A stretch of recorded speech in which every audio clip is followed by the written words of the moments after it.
Today we're talking about extraverted feeling. This is the third cognitive function that we are discussing in this series, and we will explore what extraverted feeling means in respect to every position in the cognitive stack that it can fulfill. So all about that in the next minutes. Please don't forget to like and subscribe, and let's dive in. Okay, so first of all, we've got extraverted feeling as a hero function or a dominant function. This is the case of ENFJs and ESFJs, and what it means is that this extroverted feeling drives ENFJs and ESFJs to focus supremely on harmony within their circle of people. They live a lot for the group of people that they are part of, and they care a lot about how other people are feeling, what is important to other people, how the relationships between themselves and everyone else in the group are formed, and also how the relationships between the members of the groups are formed. Additionally, this extroverted feeling as a hero function enables ENFJs and ESFJs to focus a lot on finding harmony, on being empathetic, and somehow supporting the well-being of those around them. They're intensely driven by this. It's the biggest and most important foundation of their personality type. And also, they find it very easy to kind of navigate these social situations and adapt to what is going on, and read social cues, and have a very flexible approach in terms of how they relate to other people at the same time. Additionally, we have extroverted feeling as a parent function or an auxiliary function.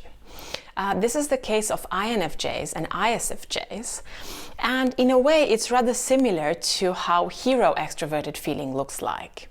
So this means that INFJs and ISFJs will also use this function to relate to other people, to keep harmony, because for both of these types it's very important for the people around them to feel comfortable, to feel at ease, and they easily adapt to the emotional energy that other people are projecting and kind of use their own in order to influence the moods of the people around them. And because of this function, which is highly manifested in their personality, INFJs and ISFJs can give off the impression that they're extroverts, and people can mistake them for extroverts because they have a natural ease in communicating and relating to other people. However, one difference here is that compared to ENFJs and ESFJs, INFJs and ISFJs will use extroverted feeling. They will relate to other people, engage in all of this social interactions, and modulate and copy the behavior of other people as well. But then you will notice a much stronger need for alone time and for processing. And then these two types will have a stronger need to withdraw compared to ENFJs and ESFJs, who basically live for their extroverted feeling. Then we have ENTPs and ESTPs, who have extroverted feeling as their child function or tertiary function. What this means is that both of these types are also rather skilled at navigating social contexts, relating to other people, being empathetic, understanding other people's emotions, and maybe calming other people down. But the difference here is that these two types don't care so much about harmony as the previously mentioned types, and they find it easier to be confrontational and focus on the objectivity of a situation rather than keeping harmony all the time. Also, you will notice that when an ESTP or an ENTP will project their extroverted feeling, it will come along with some sort of a naivete, with some sort of a childish behavior.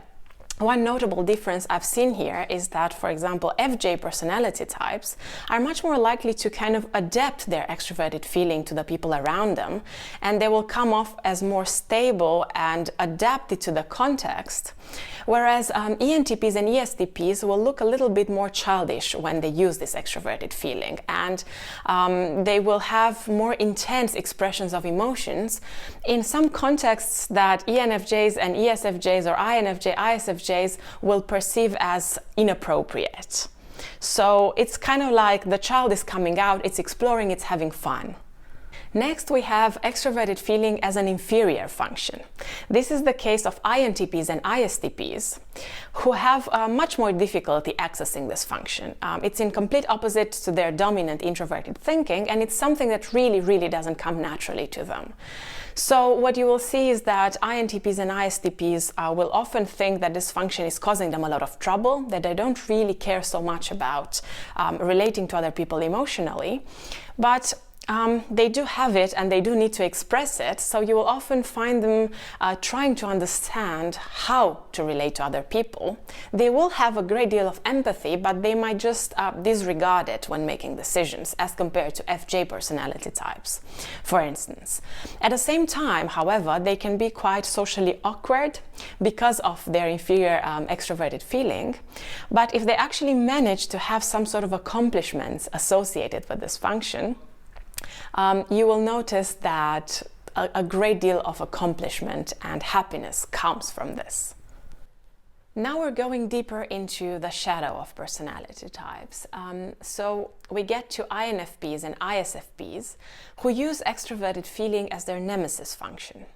So what this means is that both of these types will access extroverted feeling to support their hero introverted feeling. And in situations that kind of require them to push forward using their feeling side, but they are not able to use introverted feeling in such a way that is satisfactory to them, they will bring resources from extroverted feeling. And they will often enough have the ability to also very much easily relate to other people and keep the harmony and so on. However, because this is part of their shadow and it's their nemesis function, it will also reflect in the form of INFPs and ISFPs being triggered by people who use a lot of extroverted feeling. And they'll be like, why are you being fake? Why are you not caring about your morals and your authenticity? Why are you caring so much about how other people are feeling and what the crowd needs to hear from you? So they will be triggered by this kind of behavior, and they will think that it's kind of opposing them. And they will want to break away from the expectations that come together with the usage of extroverted feeling, expectations that other people might have of them. Next, we have extroverted feeling as a critical parent. This happens in the case of ESFPs and ENFPs, and it manifests in the form of this harsh critic in their heads that is trying to punish them and guilt trip them. So when ENFPs and ESFPs get into the grip of extroverted feeling, they will have a tendency to kind of find a lot of faults and be very critical of themselves and of other people, and kind of feel like they're worthless of other people's love, for example, because this insecurity that they have, which comes along with extroverted feeling, kind of brings this sort of consequences. Extroverted feeling as a trickster or blind spot function. This happens for INTJs and ISTJs, for whom this function seems something that they have very much difficulty seeing in themselves and accessing, because it's the function that causes them the most difficulty. So when they actually use it and when they're actually engaged with extroverted feeling, it can cause them to be rather delusional. And an ISTJ or an INTJ will kind of look around them and think that they're being good at interpreting how other people are feeling and what is important to other people, but they may be very far away from the truth, because this extroverted feeling is not necessarily functioning in the most, let's say, healthy or proper way. So INTJs and ISTJs will think, oh, I'm actually doing a good job understanding those people and understanding what they need and want and feel, but those people will be very confused when they hear the INTJ or ISTJ perspective over that. And lastly, we have extroverted feeling as a Daemon function. This happens in the case of ENTJs and ESTJs, for whom extroverted thinking is a hero function. And this means that these two types will have a lot of difficulty relating to and understanding extroverted feeling. It will be the most problematic aspect for their psyche in terms of actually accessing it and using it in a positive, meaningful way. So what will happen is that these types will often manipulate other people a lot using extroverted feeling, and they will try to use all of these psychological tools to get other people to do what they want them to do, to kind of control and manipulate them. And this, of course, will overstep the boundaries of all of these people, and it will cause them a lot of difficulties in their relationships. But then again, I'm reflecting upon this idea as well, because it seems to me that often enough the energy that is transmitted through extroverted feeling can kind of mimic the energy that is transmitted through extroverted thinking.